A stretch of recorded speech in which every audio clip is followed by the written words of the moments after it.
rupa dan gambar Allah bukan bentuk fisik. Banyak orang membaca satu ayat di Alkitab, lalu tanpa sadar membawanya ke arah yang keliru. Ayat itu berbunyi, "Baiklah kita menjadikan manusia menurut rupa dan gambar kita." Kitab Kejadian 1:26. Lalu muncul kesimpulan yang terdengar sederhana, namun sebenarnya bermasalah. Berarti Allah punya bentuk seperti manusia. Padahal justru disinilah kesalahpahaman itu dimulai, karena Alkitab sendiri dengan sangat jelas berkata, Allah itu roh.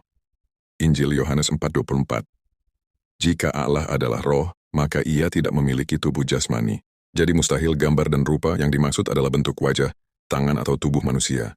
Masalahnya bukan pada ayatnya tetapi pada cara membacanya. Kita sering membaca teks rohani dengan kacamata visual dan fisik, padahal Alkitab ditulis dengan bahasa makna, bukan bahasa anatomi. Dalam bahasa aslinya, bahasa Ibrani, kata gambar berasal dari tselem yang berarti representasi atau wakil, bukan bentuk tubuh. Sedangkan kata rupa berasal dari demuth, yang berarti keserupaan dalam kualitas bukan kesamaan wujud. Dua kata ini tidak pernah menunjuk pada fisik melainkan pada cara keberadaan. Sekarang kita uji logikanya. Jika gambar Allah adalah bentuk tubuh, maka pertanyaannya, apakah bayi juga gambar Allah? Apakah orang cacat juga gambar Allah? Apakah laki-laki dan perempuan sama-sama gambar Allah? Jawabannya, ya. Dan jika semuanya ya, maka jelas gambar Allah bukan soal bentuk fisik. Lalu apa maksud sebenarnya?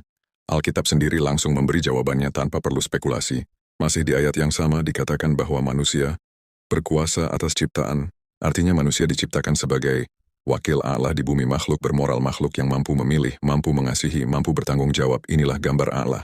Bukan wajah, tetapi kemampuan sadar dan kehendak bebas.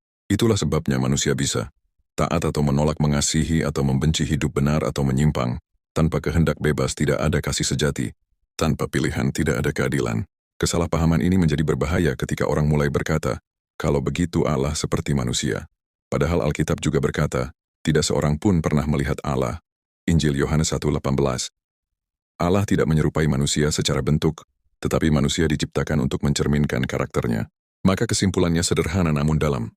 Manusia bukan gambar Allah karena tubuhnya, tetapi karena cara ia ada. Bukan karena wajahnya, tetapi karena kemampuannya memilih, mengasihi dan bertanggung jawab.